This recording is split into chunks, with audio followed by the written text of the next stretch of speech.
In December of last year, I hosted tea at my house.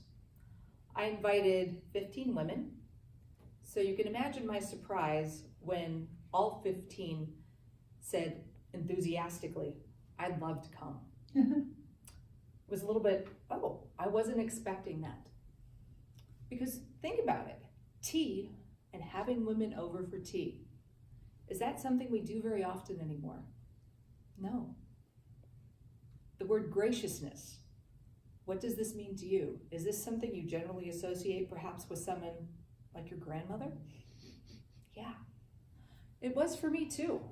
But one thing that I really wanted to help do in my community was to offer women a way to connect with one another, a way to have those conversations with friends that they already had, but to also make those new connections. And that's how you wind up with tea at your house for 15 women. And honestly, it was delightful, but it really got me thinking about, what does it mean to be gracious? We can do this with one another, and we can do this for another person. But as coaches, as scrum masters, as practicing Agile practitioners, are we gracious to ourselves?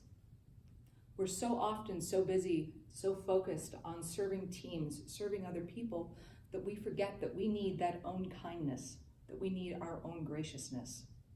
So when I went to a Christmas party a few weeks after this tea, I was talking to another Agile coach, and he was asking me, what are you thinking about, for conference topics? What are you working on presenting? And I said, well, I've got a few ideas, but one that's really starting to resonate with me is one on graciousness. And he looked at me and he's like, oh, what's that one about? And I said, well, think about it. Graciousness, the fine art of being kind to yourself.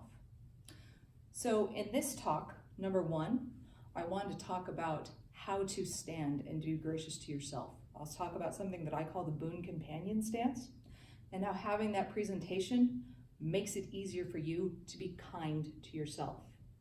Number two, mantras, and how we can have that practice, and how you can modify existing mantras, not just for other people, so that you focus, you have that inward construction there.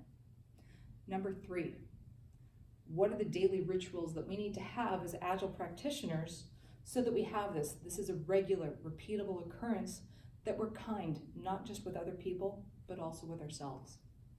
I must also confess that this particular talk is a bit of a passion project for me, because I see the unkindness that we have, not just in the world, but also with ourselves.